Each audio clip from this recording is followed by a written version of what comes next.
Conversation du week-end. Aujourd'hui, conversation animée par Guillaume de Prémard avec la revue Capital Social.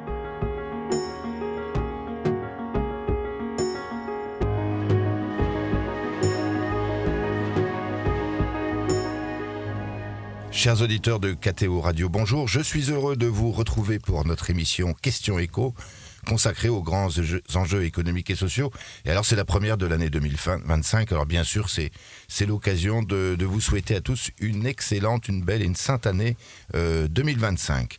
Alors, aujourd'hui, nous allons parler d'un sujet qui est celui de l'insécurité. Il y a une montée de l'insécurité. C'est un sujet sensible, c'est un sujet polémique. Il est devenu, ces dernières années, un enjeu politique majeur, voire décisif. C'est un sujet politique, mais c'est également un sujet économique, car l'insécurité a un coût, et la faiblesse de l'État en matière de sécurité intérieure a un prix. Alors, pour parler de ce sujet, je reçois avec plaisir aujourd'hui Christophe Héauge-Duval, conseiller d'État et auteur d'une enquête passionnante, détaillée, documentée, publiée aux éditions Erol en juillet 2024 et intitulée « Le prix de l'insécurité, enquête sur une défaillance de l'État ». Christophe Héauge-Duval, bonjour.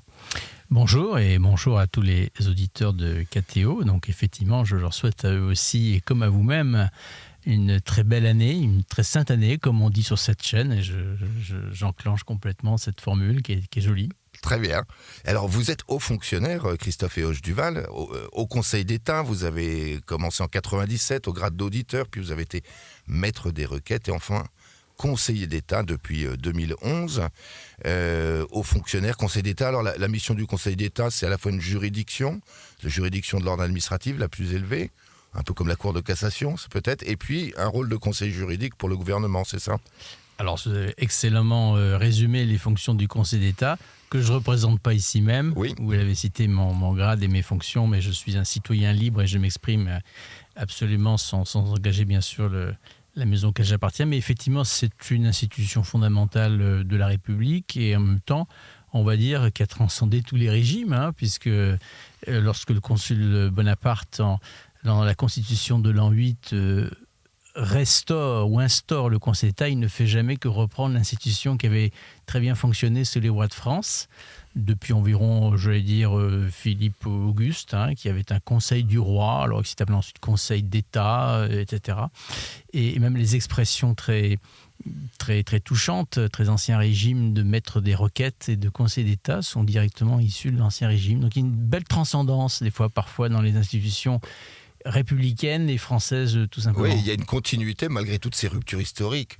L'ancien régime, voilà. La Révolution, un peu le chaos, il faut bien le dire derrière, après Napoléon, et puis il restructure tout ça. Mais il y a un héritage qui est repris. Il y a un héritage qui est repris parce que finalement, c'est j'allais dire, l'excellence de l'État, c'est en général quand elle tire parti des expériences et quand elle sait justement trouver dans cette continuité les bonnes solutions, les bons fruits qui ont fonctionné. Et de ce point de vue, effectivement, il a même fait florès dans d'autres pays, puisqu'il y a l'existence d'une institution proche. Alors, dans leur nom, parfois, c'est le même. Dans les compétences, c'est pas toujours la même chose. Mais enfin, Napoléon a essaimé des conseils d'État un peu partout en Europe. D'accord. Alors, vous êtes juriste de formation, droit public, droit social. Vous avez fait une école que je vais citer, c'est l'école d'administration des affaires maritimes à Bordeaux. Et vous n'êtes pas arrivé au Conseil d'État par l'ENA, en fait.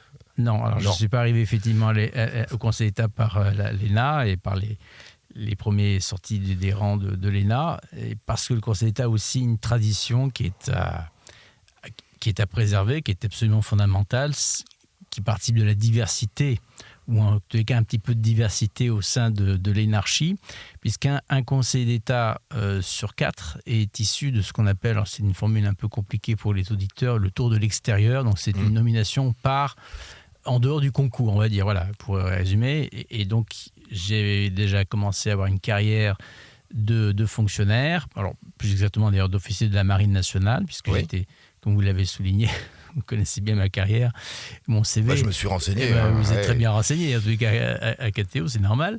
Et donc, administrateur d'affaires maritimes, c'est une fonction d'officier de la Marine nationale qui s'occupe des affaires civiles de la mer. Et après 10 ans de cette carrière, j'ai été nommé par décret du président de la République au Conseil d'État en 1996. Voilà. Alors, ce n'est pas un hasard, j'imagine, si vous avez travaillé un temps au secrétariat d'État chargé de la mer, donc auprès là, du politique, voilà, auprès d'un ministre, bien sûr, conseiller, puis vous avez été conseiller aux affaires juridiques, j'ai vu ça, au secrétariat général de la Défense nationale.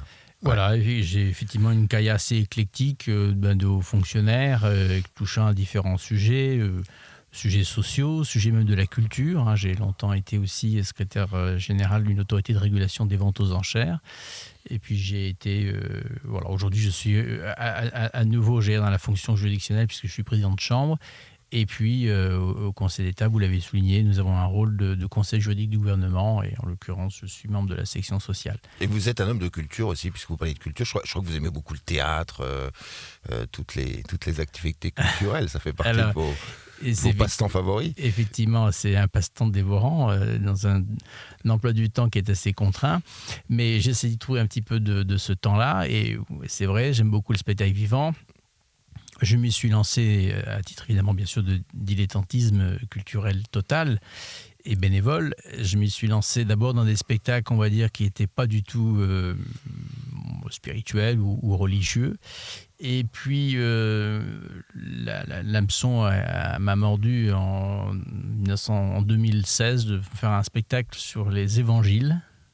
Il y en a un qui s'est appelé Yeshua, que j'ai fait jouer en 2016. Donc c'est Jésus en hébreu, c'est ça ? C'est Jésus en araméen. En araméen et hébreu, c'est les deux consonances sont proches. Et puis je tourne actuellement, alors je lance cet appel. Allons-y. J'en profite, vous me tendez la perche, alors j'en profite. Oui, je tourne actuellement un spectacle, enfin l'association théâtrale dont je dirige tourne un spectacle sur Catherine Labouré, voilà, qui s'intitule Catherine Labouré, un cœur brûlant de charité. Alors Catherine Labouré, peut-être les uns les autres le savent évidemment, c'est la sainte voyante des apparitions de la rue du Bac. La fameuse rue du Bac. Ouais. Voilà, la fameuse rue du Bac, un ticket de métro pour aller à Lourdes à Paris. Oui, c'est ça. Ça suffit. Et il a un peu augmenté. Et sa fameuse médaille. 2 €, mais enfin, c'est quand même moins cher que parfois d'aller très très loin. Et c'est évidemment un sanctuaire absolument inouï, parce que je crois même qu'en statistique... C'est à vérifier, mais en statistique, la fréquentation de la rue du Bac est pas loin d'être en dessous de celle de la Tour Eiffel. Bien sûr, Notre-Dame de Paris était au-dessus encore avant, mais bon, elle a fermé pendant un certain temps. Ça va revenir. Donc c'est un lieu extrêmement fréquenté par les touristes ou des pèlerins étrangers. Voilà, alors ce spectacle, il joue dans les paroisses et qu'il accepte de le prendre. Appel aux paroisses alors. Vous nous entendez, messieurs les curés. Show. Voilà, c'est appel aux paroisses. Demandez-nous les coordonnées de Christophe. Ou renseignez-vous sur Internet peut-être. Absolument, oui. Et ce spectacle nous avait été commandé par la rue du Bac elle-même pour les 190 ans des apparitions. Et nous avons toujours une sœur ou un père lazariste, en général c'est plutôt toujours une sœur de la rue du Bac qui assiste au spectacle et qui à la fin, il y a une deuxième partie qui est celle de parler avec le public, dont certains, des fois, découvrent complètement l'existence de Catherine Labouré, parce qu'on connaît un peu la rue du Bac, très peu et très mal l'origine de ses apparitions, et c'est un rayonnement qui est absolument essentiel, car il faut faire connaître la médaille miraculeuse. Voilà, mais tout ça nous éloigne beaucoup de nos sujets. Oui, alors on va y revenir, laïques. parce que vous avez un emploi du temps, vous l'avez dit, qui est assez contraint, c'est chargé, et vous écrivez en plus. Et en plus, j'écris. Vous trouvez le temps d'écrire. J'imagine que vous faites ça le matin, entre 5h et 7h du matin, j'en connais qui font ça. En tout cas, 2 essais en 2024, c'est pas rien. Un essai au mois de février, c'était l'inflation normative quand la France crève de trop de lois. Au moins, ça a le mérite de la franchise, édité chez Plomb, qui a eu le prix du livre économique de BFM Business, soulignons-le. Et le livre qui va nous occuper aujourd'hui, c'est Le prix de l'insécurité, enquête sur une défaillance de l'État aux éditions Erol, en septembre 2024. Et je précise, avant de rentrer dans le vif du sujet, que vous avez publié un essai chez Artege qui s'appelle « Vous serez dans la joie, le coming out chrétien d'un haut fonctionnaire ». Donc vous êtes haut fonctionnaire, conseiller d'État, et vous assumez pleinement qui vous êtes, catholique. De toute façon, je vous dirais que À l'heure de la transparence, d'abord, je crois qu'on ne peut pas le cacher. Et puis, il suffit de taper sur Google et on va trouver, évidemment, bien sûr, forcément, j'ai fait peut-être un spectacle sur Catherine Labouré dont on vient de parler. Évidemment, ça ne va pas m'identifier comme un partisan de tel ou tel autre culte ou de l'absence totalement de culte. Donc, j'assume. Voilà, D'accord. Bon, ce n'est pas forcément un élément favorisant la carrière, mais tant pis. Oui, mais c'est une de vos caractéristiques, j'ai trouvé en lisant votre livre, c'est que vous êtes quelqu'un qui avait une parole franche, une parole claire, mais avec de la nuance, de la mesure. Donc les deux vont ensemble dans votre démarche. Et surtout, vous documentez énormément tout ce que vous dites. Hein. Beaucoup de chiffres, beaucoup d'études, beaucoup d'enquêtes. Et vous avez mené quand même, on peut appeler ça une enquête. D'ailleurs, c'est dans votre titre, cette enquête sur la question de la sécurité intérieure. Et vous dites, la sécurité routière, on a fait des progrès extraordinaires pour la réduire, pour protéger les Français de la violence routière, on peut l'appeler comme ça, j'imagine. On a pris beaucoup de mesures en se basant sur des études, sur des statistiques, des chiffres, etc. Et ce volontarisme politique, on ne le retrouve pas très curieusement dans la sécurité tout court des Français. Et les chiffres de la sécurité routière sont publiés fréquemment, tant de morts sur la route, etc. Les chiffres, par exemple, des homicides, en revanche, pour les avoir, c'est même une enquête qu'il faut mener. Et vous commencez, ou vous arrivez assez rapidement dans votre livre, à dire, mais combien de vies sacrifiées ? Donc vous avez compté. Effectivement, alors c'est intéressant le parallèle que vous faites et que je fais d'ailleurs précisément avec la direction de la sécurité routière et avec la lutte contre l'insécurité routière, la lutte contre la violence routière. Cette expression a été maintenant bien reprise par les communicants de la direction de la sécurité routière et ils ont raison. Alors moi, je suis un petit garçon qui est resté marqué. C'est incroyable d'avoir ce souvenir-là parce que j'étais pas grand. Et j'ai vu à la télévision, qui était à l'époque le seul poste de télé qu'on avait à la maison, en noir et blanc, ou en tous les cas, il n'y avait qu'une seule chaîne, le RTF. Et je me souviens très précisément de cet événement en 1973 où Georges Pompidou avait tapé du poing sur la table en disant 17 000 morts par an accidentés sur la route. C'est insupportable d'accepter ce fatalisme. Il faut faire quelque chose. C'est le premier homme politique qui a fait preuve de volontarisme. Et il avait commandé au RTF de faire un coup d'éclat, de faire une prise de conscience de l'opinion publique. On ne disait pas encore peut-être cette expression. Et on avait fait jouer aux habitants de Mazamet, qui représentaient en 1973 exactement le nombre de morts qui avaient eu sur la route l'année précédente ou l'année en cours. Je crois que c'était d'environ 13 000 morts et quelques. Et ces habitants ont tous joué devant les caméras de mimer la mort. Alors en étant sur la chaussée, dans leur bureau, dans leur appartement, etc. Et la caméra s'était promenée dans tout Mazamet pour filmer cet événement. Ça m'a marqué en tous les cas, et c'est le déclenchement d'un politique de volontarisme pour faire descendre les chiffres de l'insécurité routière. C'est encore insuffisant, mais il y a des résultats. Mais il y a des résultats époustouflants. On y a mis les moyens, tous les moyens, y compris d'abord sur le volontarisme, puisque l'insécurité routière a baissé quand même de 84% entre 1972 et 2001.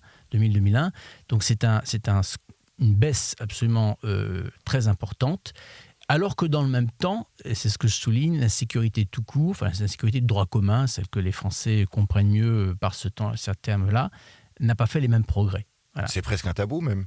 Et c'est un tabou. Alors d'un côté, il y a un volontarisme, on y met éventuellement les moyens budgétaires, on y met des normes, on y met des statistiques, on y met un aiguillon. Voilà. Alors c'est pas encore parfait et il y a sans doute, à mon avis, on est encore dans les 2500 tués sur la route, on est encore très loin de ce que l'on devrait et pourrait faire. Voilà. Parce que là aussi, sur la sécurité routière, je fais juste cette petite incartade, mais vient s'incruster le tabou de l'insécurité tout court. C'est-à-dire qu'aujourd'hui, on est arrivé au point où on ne veut pas admettre la convergence qu'il y a entre l'insécurité de droit commun et probablement la violence routière, c'est-à-dire celle que les personnes qui sont potentiellement dangereuses sur la route sont en réalité souvent des personnes délinquantes ou à comportement délinquant dans la vie courante. C'est-à-dire que si on fait partie de ceux une population délinquante dans la vie tout court, il est rare en général qu'on respecte le feu rouge ou qu'on respecte la limitation de 90. Oui, ça et va ça ensemble a des conséquences. Bien souvent. Voilà. Pas tout le temps, mais bien souvent. Et cette convergence aujourd'hui ne veut pas être faite et n'est pas faite correctement. Mais je ferme cette parenthèse. C'est un progrès qui est à faire encore par la direction sécuritaire, en direction avec les autres directions de la sécurité tout court. Et c'est un appel que je lance peut-être au ministre de l'Intérieur de se préoccuper de ce sujet. Oui, alors combien de vies sacrifiées vous avez compté ? Comment vous avez compté en quelques mots ? Alors en quelques mots, c'est une enquête effectivement parce que le scandale, où on arrive en tout cas à la conclusion que c'est un scandale d'État, alors je mets le D apostrophe, c'est qu'effectivement ce nombre d'homicides aujourd'hui en France est extrêmement mal connu, extrêmement mal documenté, parce que d'abord il y a une problématique de division de l'État dans ses différentes composantes. La justice fait des statistiques, l'intérieur fait des statistiques, les ministères en charge des différentes politiques de sécurité, type par exemple, on l'évoquait, la sécurité routière, c'est le ministère des Transports, en co-autorité avec le ministère de l'Intérieur, bien sûr, parce que la direction de la sécurité routière est à cheval sur les deux. Ça va être le ministère de la Santé pour les problèmes liés aux homicides liés à la santé, le ministère de l'Écologie pour les problèmes d'homicides liés aux conséquences écologiques ou pas d'une catastrophe. Et tout ça, aujourd'hui, n'est pas consolidé. Voilà. L'information n'est pas consolidée.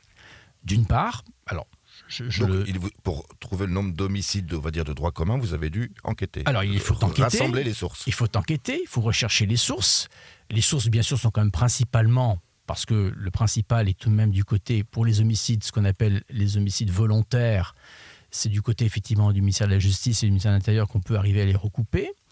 Et il y a toute la zone qui peut être un peu grise des homicides involontaires, c'est-à-dire ceux qui sont pas forcément fait avec l'intention de tuer, mais qui ont la conséquence effectivement qu'une personne est décédée. C'est les accidents de la route, les premiers cas de figure. Mais il y a un nombre considérable d'homicides involontaires qui ne sont pas liés aux accidents de la route, qui peuvent être liés à une intoxication alimentaire, qui peuvent être liés à des accidents écologiques, etc. Et donc il faut enquêter.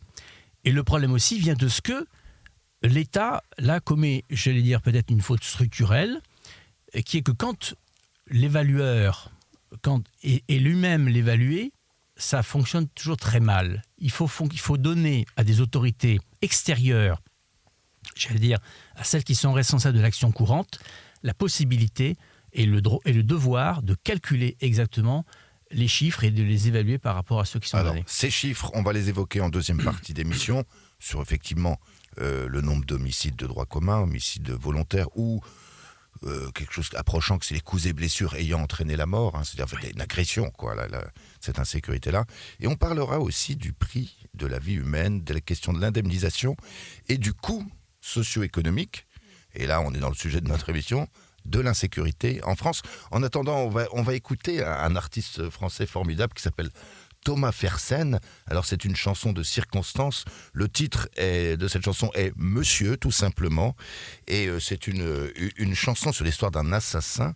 Histoire de l'assassin racontée par son domestique. Et à la barbe des voisins qui le trouvent sympathique, Monsieur est un assassin.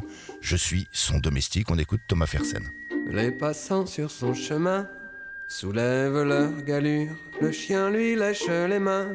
Sa présence se rassure, voyez cet enfant qui beugle, par lui secouru, et comme il aide l'aveugle à traverser la rue, dans la paix de son jardin, il cultive ses roses, monsieur est un assassin. Quand il est morose, il étrangle son semblable, dans le bois de Meudon, quand il est inconsolable, quand il a le bourdon, à la barbe des voisins, qui le trouve sympathique, monsieur est un assassin. Je suis son domestique et je classe le dossier Sous les églantines, je suis un peu jardinier et je fais la cuisine. Il étrangle son prochain quand il a le cafard. Allez hop dans le bassin, sous les nénuphars, et je donne un coup de balai sur le lieu du crime où il ne revient jamais, même pas pour la frime, sans éveiller les soupçons. Aux petites heures, nous rentrons à la maison. Je suis son chauffeur, la la la la la la la la la la la la.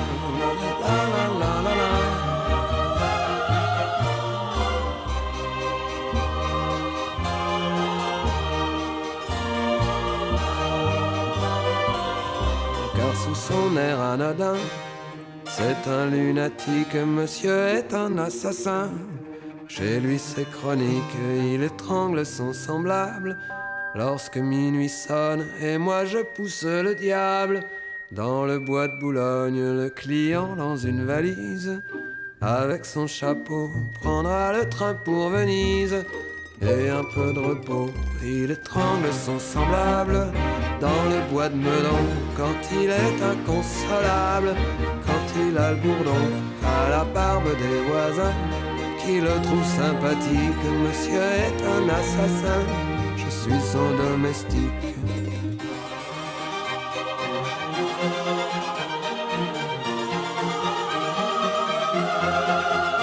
Vous allez prendre monsieur, je vais perdre ma place. Vous allez prendre monsieur, hélas, 3 fois hélas, mais il fallait s'y attendre.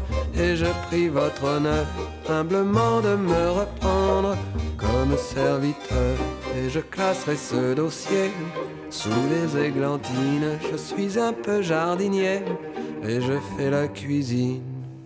Alors nous avons entendu Thomas Fersen dans cette chanson Monsieur, c'est le domestique de Monsieur qui est un assassin. Il dit je classe le dossier sous les églantines, manière élégante de dire les choses. Et c'est une très jolie mélodie. Une très jolie mélodie, excellent Thomas Fersen. Vous êtes allé aussi chercher un peu, sous les églantines, les chiffres qui, comme vous nous l'avez expliqué en première partie d'émission, ne sont pas consolidés, ne sont pas accessibles facilement. Homicide volontaire, vous avez étudié sur une décennie, 2010-2020. Voilà. J'ai voulu rester, comme un chercheur, sur une période qui n'est pas trop d'actualité, pour ne pas tomber dans les polémiques et autres. Donc 2010-2020, c'est une décade, et ça donne une impression tout à fait scientifique d'étudier les choses. 2 enseignements. Donc comme je l'ai dit, c'est la statistique de l'État n'est pas à la hauteur. Pourquoi c'est important de le souligner ? C'est parce que quand on veut conduire une politique de sécurité publique, on a d'abord des indicateurs. Dès lors qu'on n'a pas d'indicateurs, ça veut dire que c'est flou, et ça veut dire qu'on ne sera pas en mesure de rendre compte aux citoyens de l'évolution et des bénéfices d'une politique que l'on conduit. Donc premier point, l'État doit se donner un indicateur du taux d'homicide, parce que c'est en le suivant pas à pas que le garde des Sceaux et que le ministre de l'Intérieur sont en mesure de rendre compte de leur politique auprès du Parlement, auprès des citoyens. Alors pour aller rapidement à 2 indications, moi je rassemble effectivement à la fois les homicides volontaires et les homicides involontaires parce que je remonte tout cela à une conséquence extrêmement importante, c'est que c'est une violation du second des droits de l'homme. On ne le mesure pas assez, et notamment les homicides volontaires, quelque part, ne prennent pas assez en compte dans les jugements et dans les quantums la gravité au plan des droits de l'homme, de ce qu'est l'abolition d'une vie humaine, mais alors encore plus, évidemment, dans le domaine des homicides involontaires, où l'on voit des peines avec sursis qui scandalisent toujours en général l'opinion publique, parce que justement, dans l'échelle des valeurs que le juge pénal applique, il n'a pas pris conscience lui-même que c'était l'abolition d'une vie humaine qui avait été opérée, donc la violation du 2e des droits de l'homme. Je rends hommage en 2020 à 3369 personnes au minimum homicidées. J'y ai retranché de ce chiffre ce que je considère être, à la différence de ne pas leur rendre hommage, c'est les règlements de compte entre malfrats. Les crimes crapuleux. Oui, c'est 115 à peu près, une petite moyenne de 115 homicides tous les ans, parce que, j'allais dire qu'ils l'ont bien cherché, ils se sont appliqués la peine de mort. Eux n'ont pas aboli la peine de mort, ils se l'appliquent entre eux. Malheureusement, c'est toujours une vie en moins, bien sûr, mais je ne leur rends pas hommage. Et en revanche, je mets en exergue un taux d'homicidés. Alors ça, c'est droit commun et les homicides involontaires, qui ont comme caractéristique commune d'être ensemble une violation du droit de l'homme à la vie, et ensuite, qui ont comme caractéristique, on verra peut-être un peu plus tard, de devoir donner lieu, à mon sens, à une réparation, à une sanction. Oui, on va en parler. Voilà, on va en parler. Mais c'est le nombre d'homicides de droit commun même a tendance à stagner ou à ne pas augmenter. Voilà. Et là, c'est un paradoxe qu'évidemment, il faut tout de suite lever parce qu'il est utilisé et exploité par des gens mal intentionnés par rapport aux statistiques dont on peut toujours faire dire tout ce qu'on veut. En vérité, heureusement, d'une certaine façon, que les homicides de droit commun, les homicides volontaires, stagnent ou n'augmentent pas de manière flagrante parce que il y a les progrès, c'est drôle de le dire, et heureusement d'ailleurs, les progrès du téléphone portable, les progrès de la police qui intervient assez vite, du 15 qui arrive à sauver la personne d'un décès absolu. Mais ça ne veut pas dire que l'insécurité baisse. Voilà, parce qu'en vérité, il y a une statistique que j'ai mis en exergue, j'ai découvert que d'autres criminologues avaient exactement fait le même constat que moi sans se concerter, c'est ce qu'on appelle le critère de la violence mortifère. Il faut additionner les tentatives d'homicide, aux homicides eux-mêmes. Et alors là, le chiffre, il explose. Oui, entre 2010 et 2020, si on ajoute les tentatives d'homicide, on passe de 2139 à 4448. Exactement. On est sur une croissance de 110% d'augmentation sur 10 ans. Et ça continue. Je ne vous ai pas donné l'actualisation des chiffres, mais ils sont toujours en progression. Oui. C'est-à-dire qu'il y avait en 2020 12 homicides ou tentatives d'homicide par jour en 2020. Nous sommes à peu près aujourd'hui à 14. Bon. Alors ça reflète quoi ? Ça reflète qu'évidemment qu'il y a des gens qui n'ont pas la conséquence de mourir d'un acte d'insécurité. Mais enfin, mais cette doctoresse qui, il y a quelques mois, on en a entendu parler dans un parking de Wagram, a eu la gorge quasiment tranchée par un acte crapuleux, elle n'est pas comptée dans les homicidés. Mais en vérité, sa vie est très largement atteinte dans des conséquences inimaginables. Alors, elle ne compte pas dans les homicidés, et on l'a fait disparaître dans ce qui est la vraie violence, celle qui devrait préoccuper chaque garde des Sceaux, chaque ministre de l'Intérieur. Il devrait avoir cet indicateur sous les yeux. Est-ce que j'arrive à faire baisser cette courbe comme je fais baisser ou comme je cherche à faire baisser la courbe de l'insécurité routière? On voit qu'il y a une bataille des chiffres dans le débat public. Et cette bataille des chiffres... Pourquoi certaines personnes cherchent à minimiser absolument ? Alors, il y a malheureusement, on ne peut pas dire les choses autrement, il y a malheureusement une approche idéologique, un sorte de déni de la violence, parce que ce déni de la violence tout court a des ressorts idéologiques qui font nier, j'allais dire, que la Terre est ronde, et voilà, et parce qu'on ne veut pas reconnaître en quelque sorte l'échec et l'impuissance des politiques de sécurité qui ont été menées jusqu'à présent et dont les résultats, dont les fruits sont donnés par les statistiques, ils ne sont pas bons. Depuis 10 ans, nous ne faisons pas baisser cette courbe. Et je ne prédis pas, malheureusement, qu'en quelques années, nous la ferons baisser. Parce qu'il y a une sorte de dynamique, il y a une sorte de tendance haussière qui ne se casse pas comme ça en l'espace d'un coup de baguette magique, et même par le ministère du Verbe, comme parfois certains hommes politiques nous y habituent. Voilà. Le système Coué n'est pas la solution de résoudre les problèmes de sécurité. Alors ça a des conséquences socio-économiques. On va parler du coût socio-économique de l'insécurité. C'est que ça coûte cher. Au bout du compte, et même très cher. Et avant cela, puisque vous évoquez la question des réparations, la question du prix de la vie humaine. Vous vous souvenez de cette chanson de Téléphone, « Argent trop cher, la vie n'a pas de prix ». Et pourtant, la vie n'a pas de prix, c'est vrai, philosophiquement, c'est sans prix, c'est inestimable. Et pourtant, elle a un prix, on peut l'estimer. Et vous avez aussi travaillé sur cette question de chiffrage du montant, que devrait être le montant normal, en quelque sorte, d'une réparation, d'une vie haute et réparation, bien sûr, pour les proches. Absolument. La vie n'a pas de prix. Alors, évidemment, je suis sur une radio est catholique, donc je connais un peu mes références. Je sais, elle a un prix, au contraire, dans l'Évangile, on nous explique qu'elle a le prix de 10 000 talents. Oui. Voilà. Ce qui est une somme incommensurable, même encore aujourd'hui. 10 000 talents, 60 millions de pièces d'argent. Ah, c'est ça, oui. Nous ne serions pas aujourd'hui alignés pour chacun d'entre nous ce prix de la vie humaine. Bon, mais c'est évidemment une métaphore très, très importante. Je ne vais pas la discuter là aujourd'hui. Le fait de dire que la vie n'a pas de prix a effectivement été un peu une manière hypocrite et pharisienne d'occulter le fait que nous ne la réparons pas à la hauteur qu'elle mérite. D'abord à la hauteur, philosophiquement, de ce qu'est l'atteinte à la vie. C'est le deuxième des droits de l'homme que nous abolissons. Or, il y a bien des droits de l'homme, j'allais dire inférieurs, malgré tout, en dignité ou en majesté, ou en importance, qui sont tous les jours réparés par les tribunaux. Nous avons tous les jours l'exemple que si des détenus peuvent prouver les conditions indignes de détention, ils font condamner l'administration pénitentiaire. En moyenne, 6 000 € de réparation sont accordés par le juge pour violation du troisième des droits de l'homme, qui est celui des conditions indignes de détention et d'arrestation. Et là, il y a un barème que les juges, effectivement, s'appliquent. Et voilà. Et donc, là, on sanctionne l'État. Bien. Et pour le reste, une vie humaine est abolie. Qui en paye le prix ?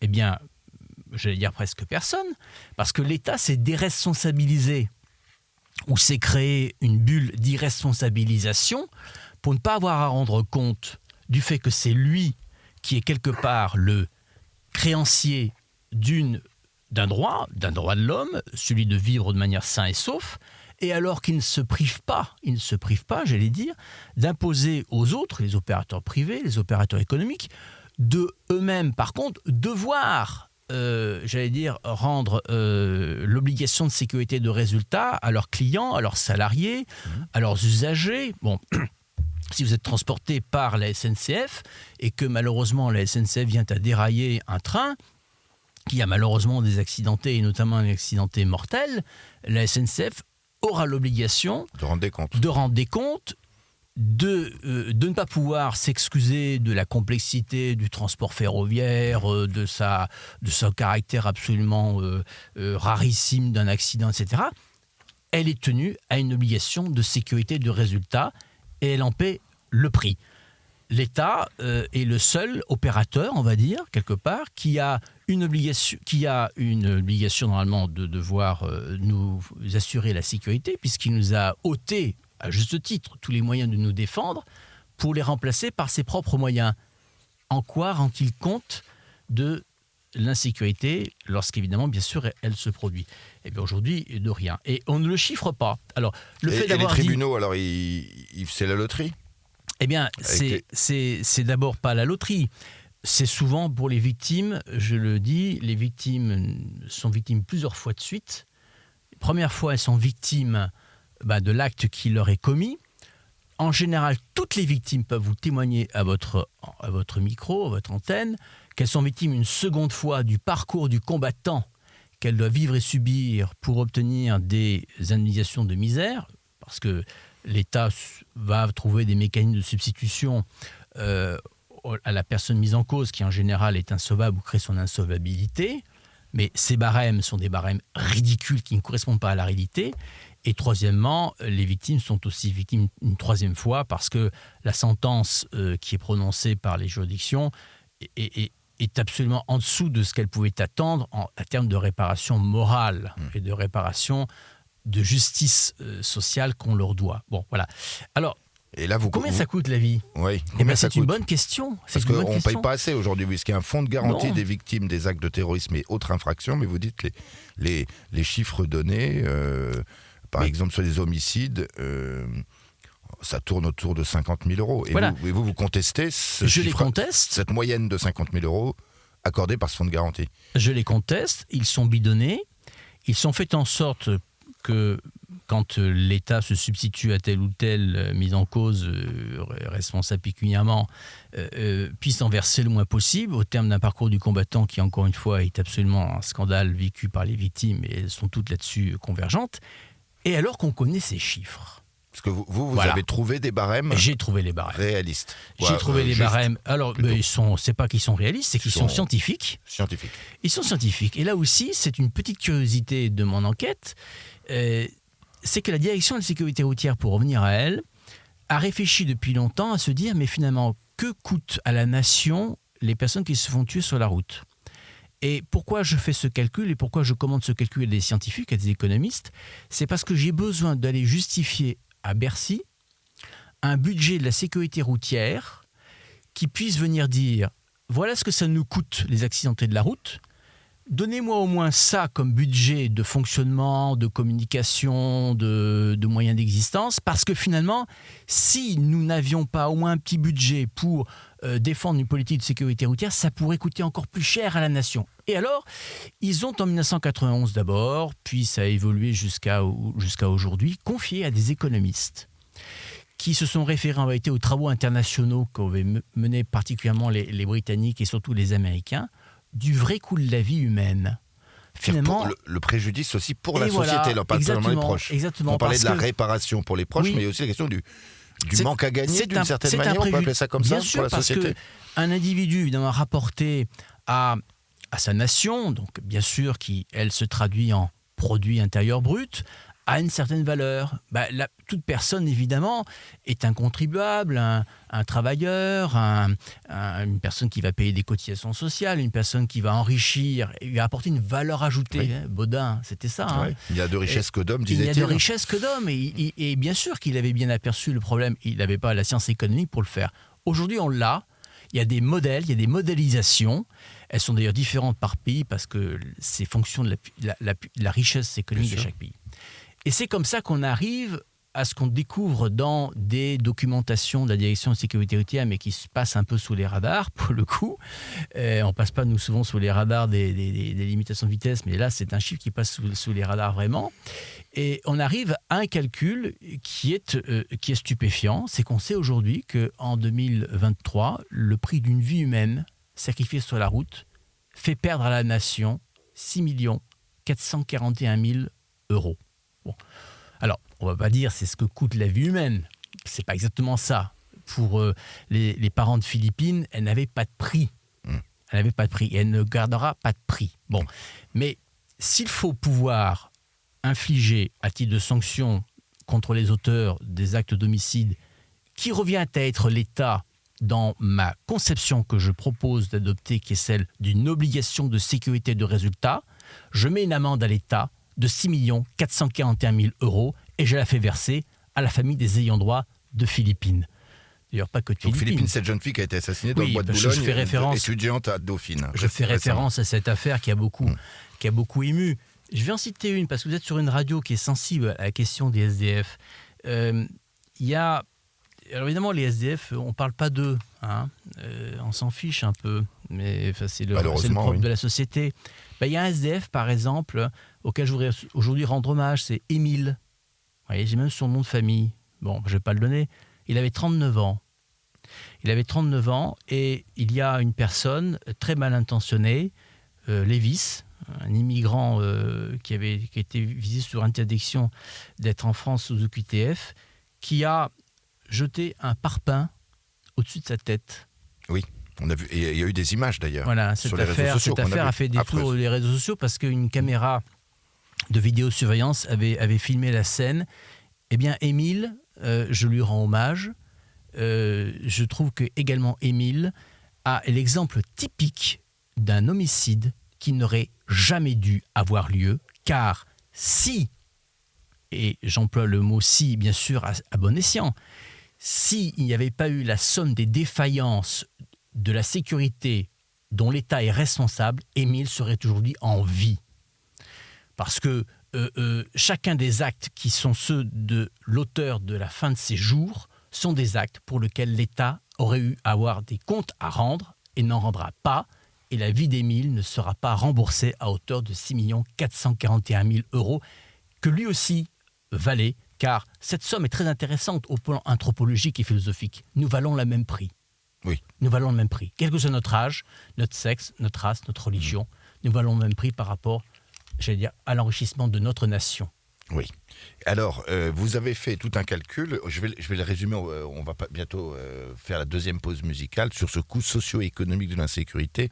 Et on en parlera juste après la deuxième chanson.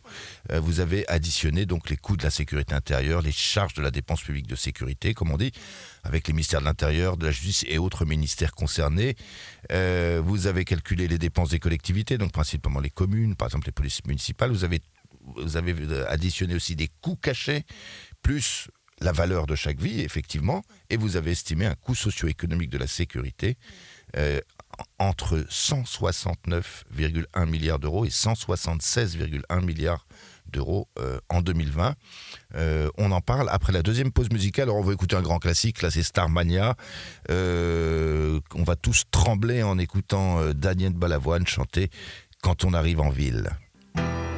Tout le monde dort tranquille dans les banlieues dortoirs. C'est l'heure où les honneurs descendent sur la ville. Qui est-ce qui viole les filles le soir dans les parkings? Qui met le feu au building? C'est toujours les honneurs. Alors c'est la panique sur les boulevards quand on arrive en ville.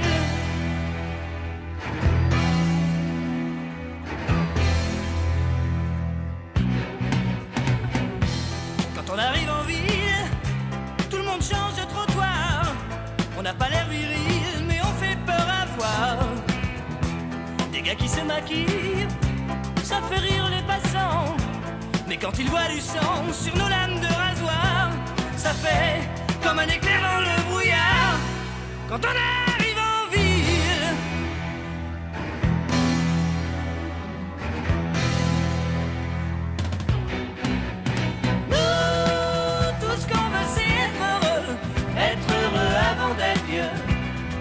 On n'a pas le temps là-dedans d'avoir content. Nous, tout ce qu'on veut c'est être heureux avant d'être vieux. On prend tout ce qu'on peut prendre en attendant. Quand on arrive en ville, on arrive de nulle part. On vit sans domicile, on dort dans des hangars.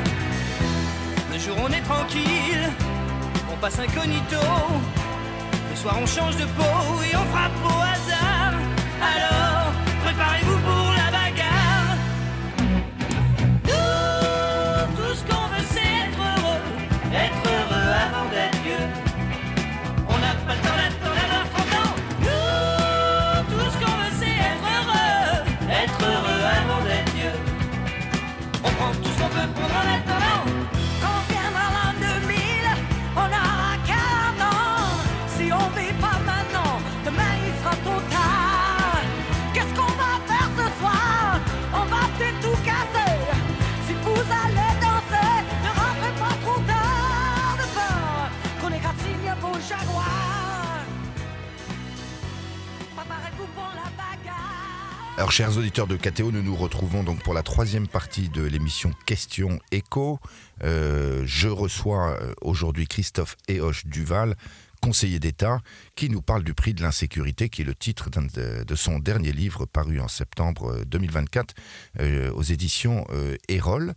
Et nous parlions juste avant d'entendre Daniel Balavoine et Starmania du coût socio-économique.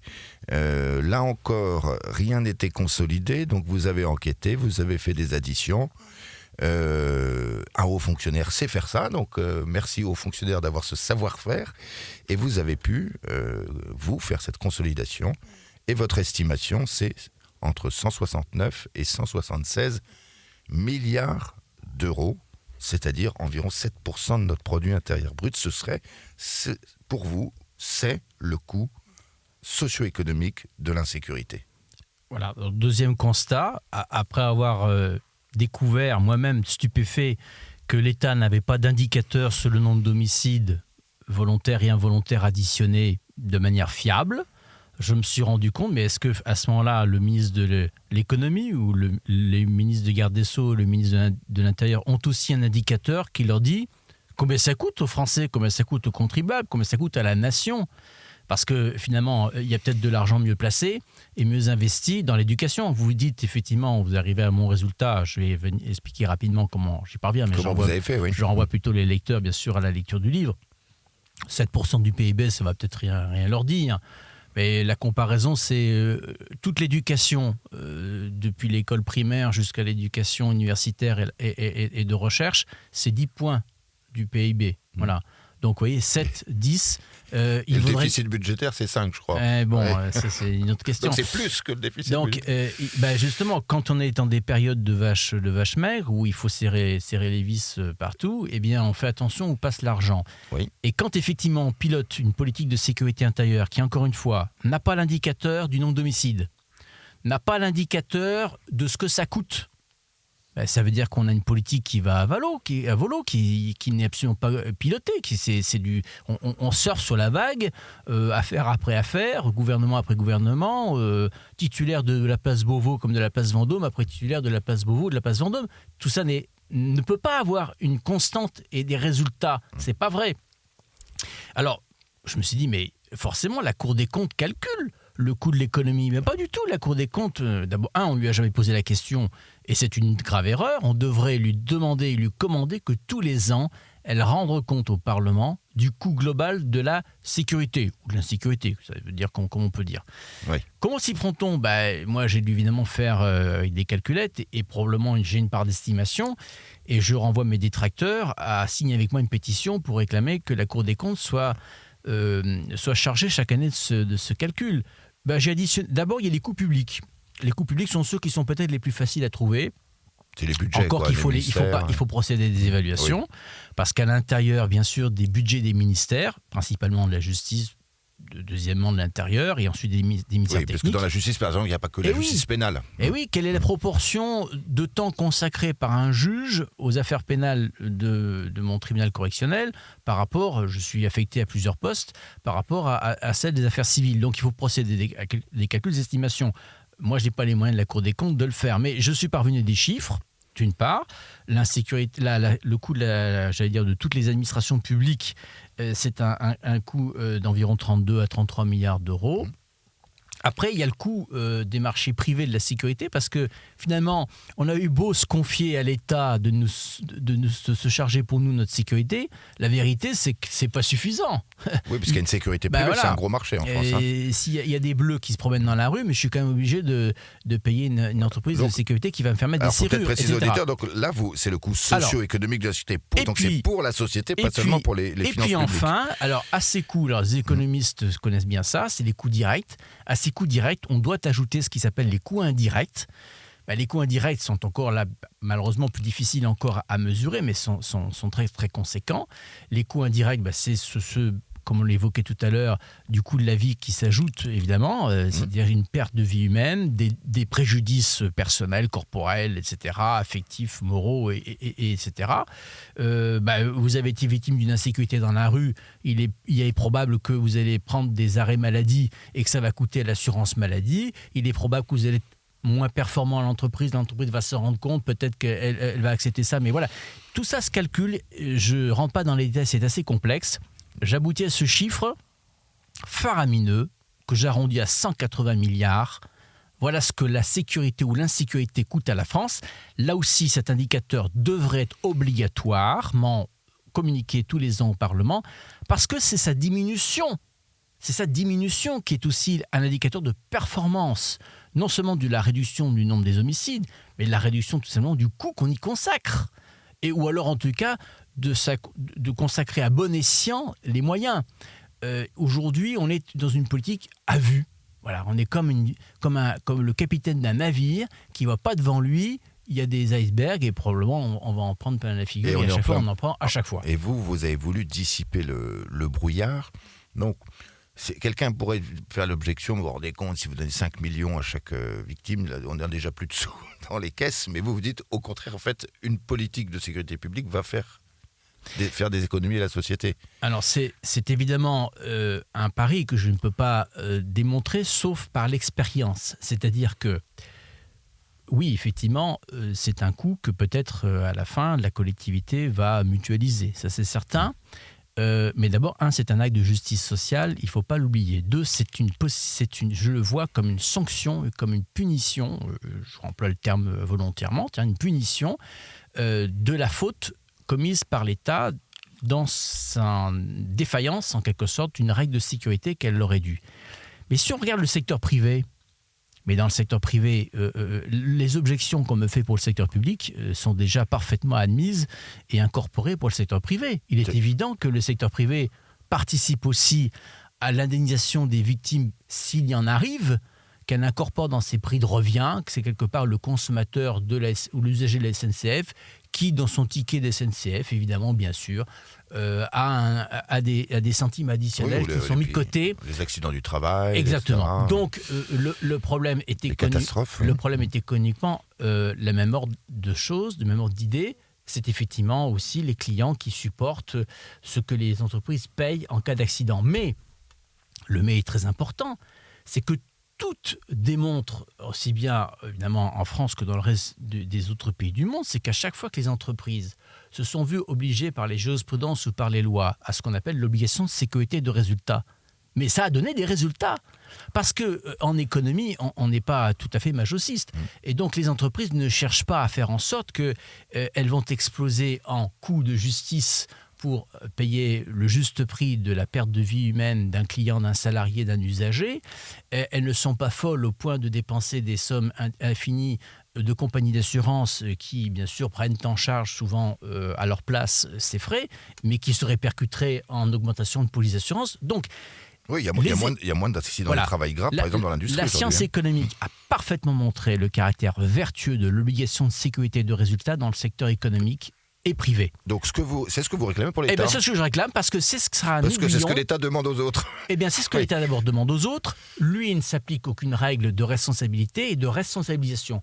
Le jour où, tous les ans, le garde des Sceaux, le ministre de l'Intérieur, justifieront du montant qui a été versé par la nation pour indemniser des homicides, il y aura leur copain de Bercy qui leur dira « Dis donc, fais un peu des efforts, ou fais faire des efforts aux policiers, aux justices, aux magistrats, peu importe, etc. Mais il est moyen parce qu'il faut que ça réduise cette somme. Il faut qu'on réduise cet effort qui est juste, mais qui n'a pas de sens s'il est une espèce de ligne ouverte de crédit. Non, il n'y a pas de ligne ouverte de crédit, il y a des efforts à faire. L'État aujourd'hui n'est pas dans une politique de performance, d'amélioration, de qualité, politique de qualité, et je ne vois pas pourquoi la sécurité n'obéirait pas au principe de performance, de qualité et de résultat. Est-ce que vous allez jusqu'à prôner un droit opposable, en quelque sorte ? Ah, mais c'est exactement ça. Oui. C'est exactement ce que je souhaite, et je voudrais qu'évidemment, bien sûr... Un droit opposable, quoi ? À la vie, à la sécurité ? D'abord, le droit opposable à la vie, à l'État, évidemment, est parfaitement exigible.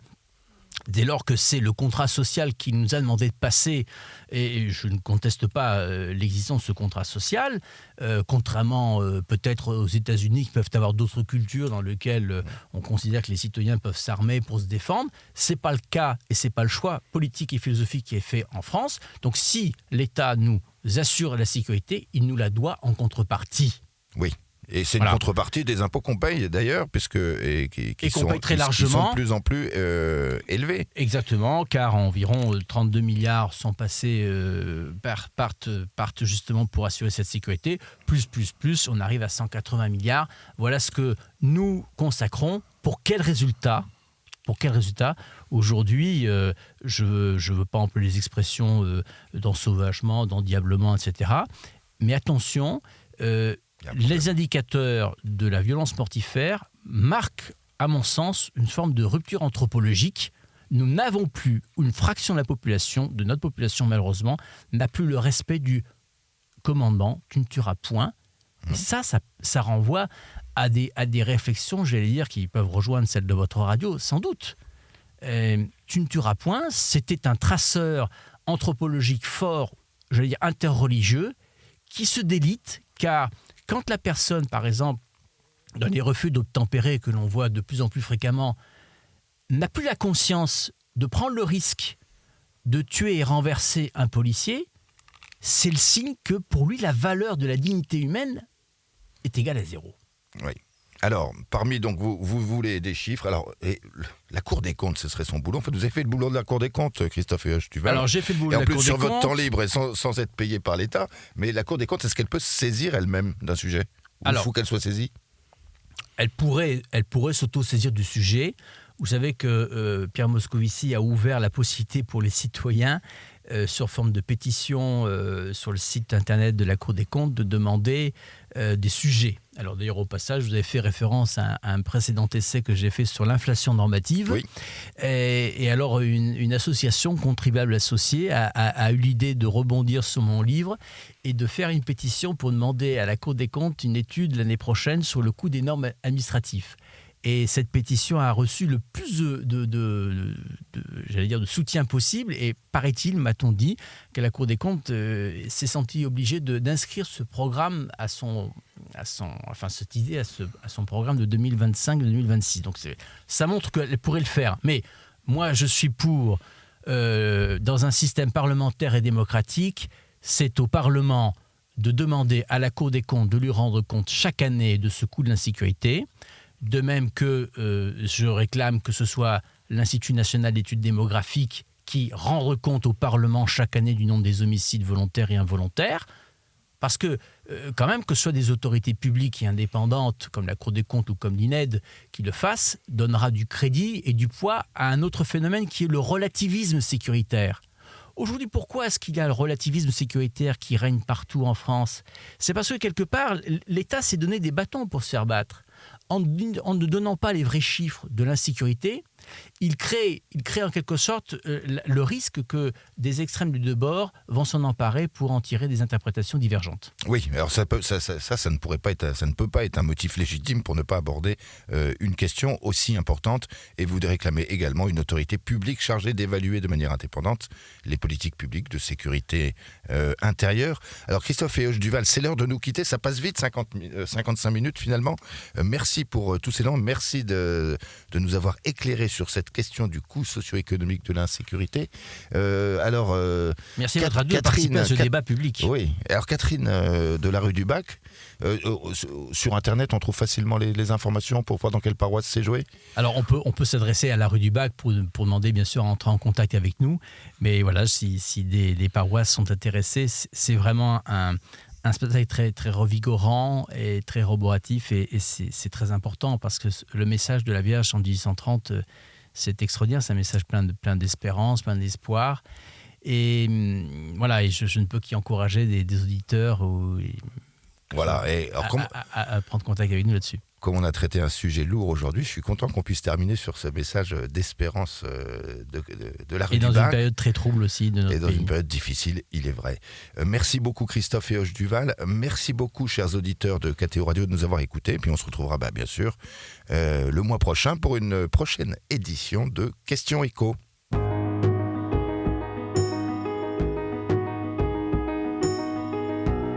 Les conversations du week-end. Aujourd'hui, conversation animée par Guillaume de Prémar avec la revue Capital Social.